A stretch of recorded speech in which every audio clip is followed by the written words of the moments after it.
Okay, let's unpack this. Today we're diving into some really interesting source material notes and excerpts from a book, actually. Yeah, and it takes aim at something we usually hold pretty dear. Hope. We always think of hope as, essential.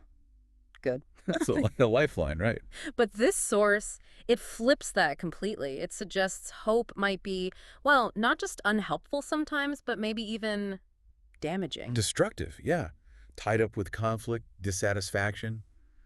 It's a really provocative idea. Exactly. So that's our mission for this deep dive, to really get into why the source makes this claim. We need to unpack the arguments about what drives us, how our values work, why conflict seems, well, baked in. And see what we can learn about ourselves, maybe, and the world around us. We're sticking just to the material we've got here. Sounds good. It's definitely challenging stuff. All right, let's jump in. So the source kicks off with this idea of a core human drive. Yeah, this deep need to feel significant, to believe that we matter, that our lives have some uh, great cosmic meaning. Why, though? Why do we need that feeling so badly? Well, according to the source, it's a defense mechanism. Yeah. It helps us avoid facing what it calls the uncomfortable truth, Which is, our material insignificance. The idea that, in the grand cosmic scale of things, maybe we're not inherently that important. oof, okay. So we project importance onto things. Onto ourselves, onto the world, onto our values. We kind of invent this significance, and that invention, that projection, That's hope. that's what the source argues hope fundamentally is. A psychological tool to feel important enough to keep going. Wow. Okay. So how does this play out internally? The source uses this metaphor, right? Thinking brain, feeling brain. Exactly.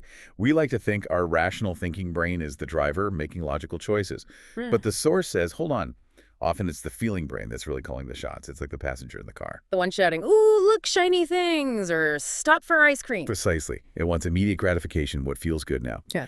The thinking brain tries to steer logically, but the feeling brain has strong opinions based on its own system. And that system is the value hierarchy. Yeah, picture a massive bookshelf inside you. Everything you experience or value, family, friends, success, even like burritos gets placed on a shelf. Ranked by how good it makes the feeling brain feel. Essentially, yes. How valuable it feels emotionally. High shelf for things like love, connection, maybe that burrito. Low shelf for, I don't know, taxes, stubbing your toe, existential dread. Okay. And our decisions are basically just us reaching for the top shelf stuff. Instinctively, yeah. The feeling brain drives us towards what it ranks highest. It's not always logical, it's visceral. So where does the thinking brain fit in then? Is it just stuck driving towards whatever the feeling brain points at? Well, no, it has a crucial role.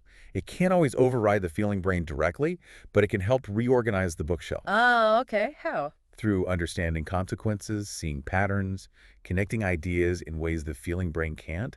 It can look at that instant gratification thing on the top shelf and say, yeah, but look what happens later. So it can argue for putting, say, difficult but rewarding work higher up the shelf than watching cat videos all day. Exactly. And the source suggests that process, that conscious reevaluation and reorganization of your values, that's what real personal growth is. Interesting. So growth isn't just learning stuff, it's changing what you fundamentally value, shuffling the bookshelf. That's the idea. Now, this connects directly to how we interact with others through what the source calls moral gaps. Moral gaps, what are those? They arise the moment we judge something based on our value hierarchy. Our feeling brain instantly tags things as better or worse relative to our internal standard. So if I borrow your pen and forget to give it back. Right. From your perspective, maybe that's a small negative thing based on your value of, say, courtesy or property. A small moral gap opens up. An imbalance. Exactly. And psychologically, we have this powerful urge to close that gap, to equalize things. So if I apologize and give the pen back, I'm closing the gap. You're attempting to restore the balance, yeah. It could be an apology, making amends, reciprocity. The source even calls this Newton's first law of emotion. Like physics, for every action. There's an equal and opposite emotional reaction. Our emotions are the force pushing us to fill those moral gaps, to get back to a state of evenness based on our values. Okay, that makes sense. So if someone cuts me off in traffic, my anger is the equalizing force for the gap created by their rudeness against my value of order. That's the framework, yes. Or if someone does something unexpectedly kind, The positive feeling you get is also an equalization, bringing things back to balance from a positive gap. Okay. The feeling brain is constantly running this emotional calculus. It's like a constant subconscious accounting based on our internal value bookshelf. You got it. And this scales up dramatically. How so? From personal feelings to what bigger things? To identity. The source argues our sense of self, our identity, it kind of snowballs through life. We accumulate values, beliefs, relationships. Like my relationship with my family isn't just a feeling, it becomes part of me, something on a very high shelf. Exactly. A core part of your identity. Something you'll defend fiercely. Because attacking it creates a huge moral gap. Okay. And when people share similar values, They form groups with similar bookshelves. The source calls this shared value system an emotional gravity. It pulls people together who rank things similarly. like magnets. Yeah. But what happens when different gravities meet? That's where the friction comes in. Different value systems, different emotional gravities, they inevitably bump into each other, they disrupt each other. Someone else's top shelf value might be on my bottom shelf. Precisely. And that clash challenges your identity, it creates tension, negative emotions, it Okay. generates conflict. And the source says this is fundamental. It makes a very bold claim. This clash of value systems, of emotional gravities, is the fundamental organization of all human conflict and endeavor. All are striving, arguing, fighting. It stems from this. Wow. Okay. And these groups, these shared gravities, they form what the source calls religions. Yeah, but using the term really broadly, not just, God in scriptures. What kind of religions then? It distinguishes between two main types. First, spiritual religions. Think traditional faiths. They offer hope primarily in an afterlife, which was incredibly powerful when, frankly, life on Earth was often brutal and short. And the hope was stable because you couldn't really disprove the afterlife. Right. Evidence wasn't really the point. It provided stable hope. But then things changed. Science. Progress. Exactly. The scientific revolution, the Enlightenment, they created the possibility of improving this life. And that gave rise to ideological religions. Like political ideologies, Yeah. social movements. Yeah, all the isms, capitalism, socialism, nationalism, feminism, even things like environmentalism or veganism. They offer hope for a better world here and now through collective action based on a shared belief system. But they still require faith, Oh, right? yeah. Because you can't always prove they'll work perfectly. To varying degrees, yes. Some are more verifiable than others, but they all rely on a degree of faith in the ideology, in the collective, to achieve that hoped-for improvement. Okay, so we have these groups, spiritual or ideological, clustered around shared hope and values. But here's the really weird part you mentioned earlier. Conflict between them is necessary. This is maybe the most challenging idea in the source material. It argues, yes, conflict isn't just a side effect, it's crucial for maintaining the hope and meaning within the group. How does that work? By having an other to define yourself against, an opposing value system to fight, it reinforces your own group's identity, your values, your narrative. The struggle itself gives purpose and validates the hope. So the conflict keeps the hope alive. Conflict maintains the hope. That's the direct quote. It sharpens the sense of us versus them, which strengthens the in-group's commitment to its own version of hope. Which leads to that really stark conclusion. Yeah. Everything being fucked doesn't require hope. Hope requires everything being fucked. Say that again? Hope requires things to be messed up. Because if everything was perfect, what would you hope for? Hope, in this view, is fundamentally born from dissatisfaction, Yeah. from rejecting the what is in favor of what could be. And the very source of that hope, the thing you want to change, is also the source of the division and the conflict needed to sustain the hope. Exactly. It implies hope. By its very nature of rejecting the present and creating these us versus them dynamics based on value gaps, is inherently, well, destructive. Yeah. It depends on there being a problem. Okay, my head hurts a little. That really reframes everything. Let's shift gears slightly. How does this apply to, like, personal development? Getting stuck. The source talks about stages. Right. It maps out a kind of psychological development tied to values. Childhood is simple, driven by pleasure and pain. Touch hot stove, pain. Bad. Eat ice cream, pleasure, good. Basic stimulus response. Yeah. Good parenting, the source says, is about teaching consequences, helping the child navigate that. Then comes adolescence. Teenagers, figuring things out. They learn rules, but more importantly, they learn to negotiate. They start thinking ahead, bargaining to get what they want, maximize pleasure, minimize pain within the rules. If I clean my room, can I borrow the car? Transactional. Highly transactional. And the source warns that getting stuck in this adolescent stage is common. You end up living life based on others' desires, constantly trying to bargain for approval, love, success. Relationships become manipulative because everything is a deal. Okay, so what's adulthood in this model? Adulthood is realizing that some things, some principles are valuable in themselves, not because they get you something. They're right, even if they're painful or difficult. Non-transactional values. Exactly. You can't bargain for real trust.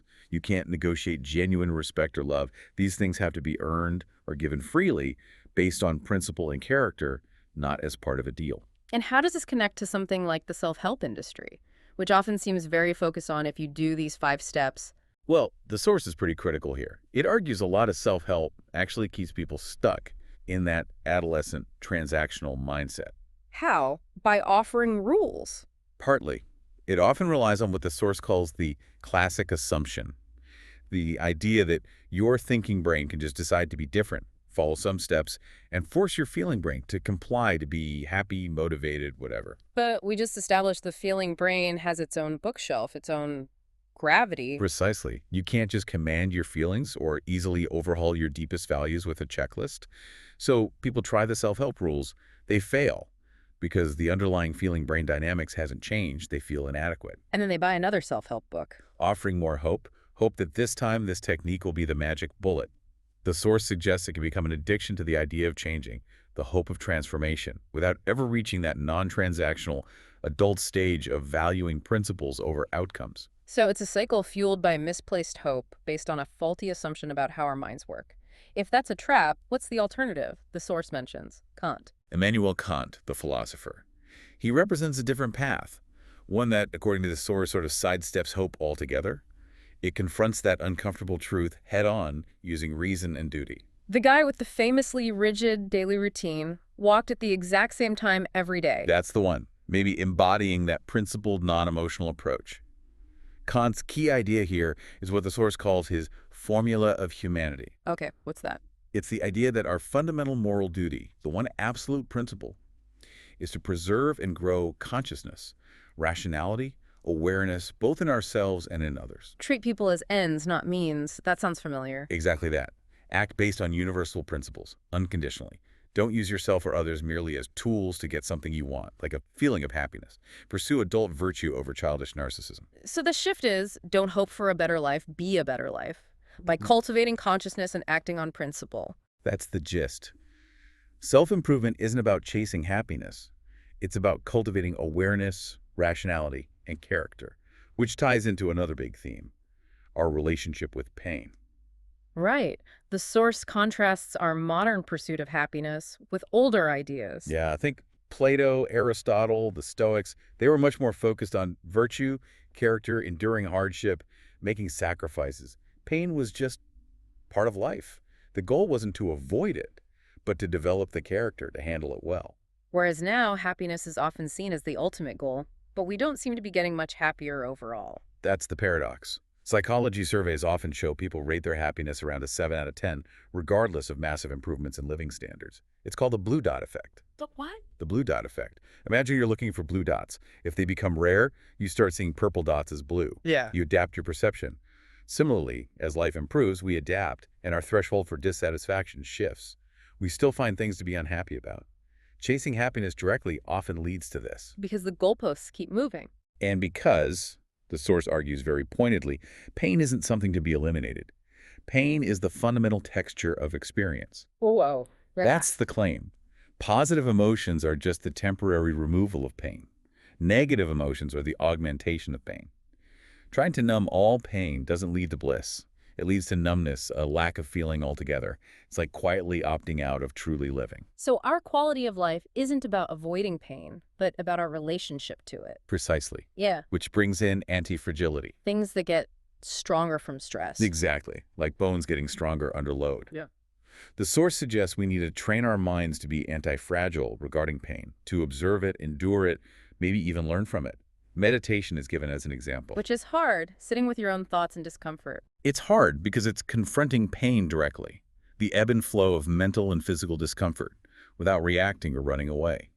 And those classical virtues, bravery, honesty, humility, they aren't about feeling good. They're forms of anti-fragility. They require facing difficulty, standing for something even when it hurts. They gain from chaos.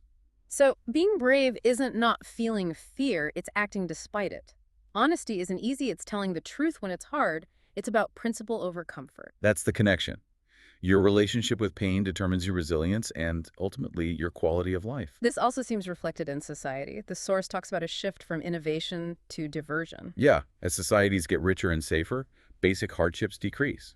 Historically, economic progress was often innovation, genuinely making life better by upgrading pain medicine for disease, tools for labor. Solving real problems. Right. But once many basic needs are met, the focus shifts. It becomes more about diversion, finding ways to avoid, numb, or distract from the remaining, perhaps more existential or psychological pain. Entertainment.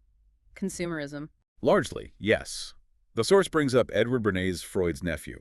Basically invented modern PR. He realized you could sell products not by highlighting features, but by tapping into people's unconscious desires and insecurities, their feeling brain. The torches of freedom example.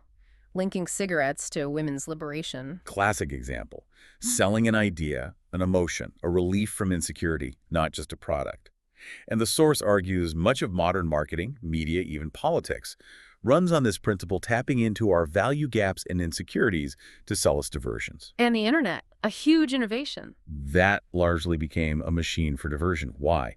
Because it's incredibly good at giving people what their feeling brain wants. Instant validation, endless novelty, echo chambers, outrage fuel. Things that scratch the itch, tap the insecurities, offer temporary relief or excitement. Instead of what we might need, according to this framework challenge perspective, maybe uncomfortable truths, things that foster that adult consciousness. Yeah. It feeds the desire for diversion from pain. It's a sobering thought. Okay, nearly there. Let's talk about freedom. The source draws a distinction between fake freedom and real freedom. Fake freedom is getting what you want, the world conforming to your desires. Your feeling brain gets its ice cream. It's external, transactional. If I have more money, power, stuff, I'll be free. But it has diminishing returns. You always need more. And real freedom is internal. It's freedom from your own desires. Victory over the impulses of the feeling brain. It's about your will being free, not the world conforming to your will. It's unconditional, based on principle, and the source claims it has increasing returns. It often involves sacrifice and discipline. Sacrifice is freedom. That sounds paradoxical.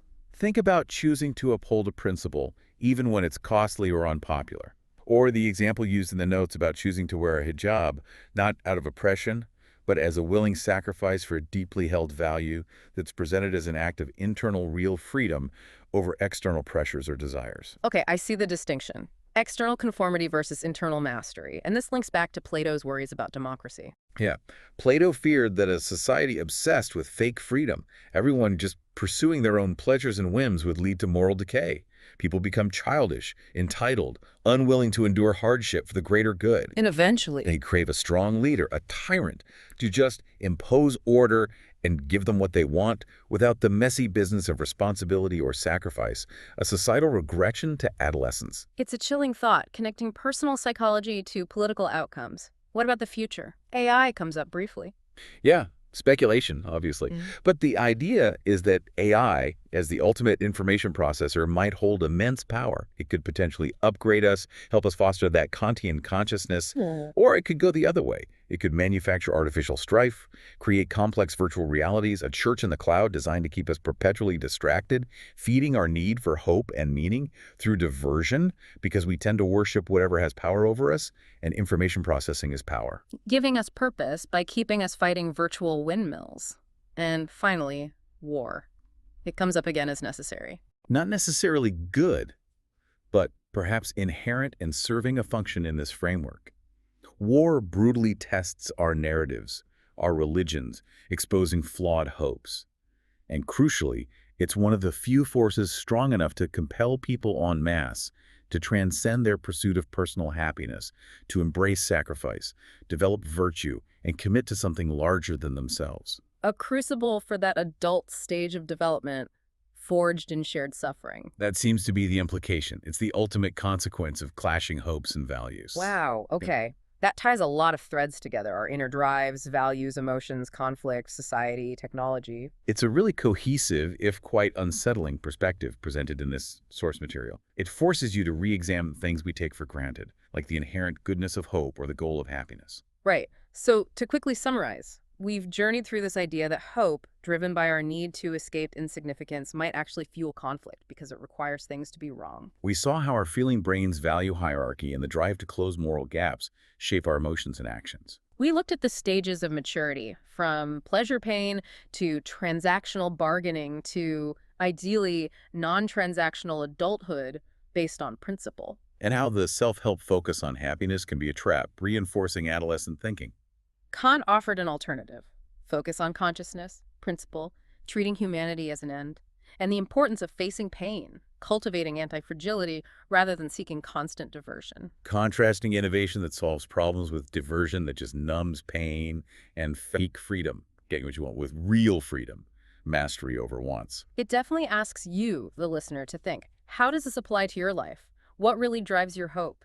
Is it based on dissatisfaction? What's on your value bookshelf? How do you relate to pain and discomfort? Are you seeking growth through challenge, or mainly looking for ways to numb out or distract yourself? And maybe that final provocative thought to sit with: if hope, as described here, relies on things being fucked, what would a life without that specific kind of hope feel like? The source suggests it's not as bad as you think, better than the alternative. What might better than the alternative mean for you? If it's not about hoping for a different future, but about embodying certain principles in the present. Definitely something to mull over.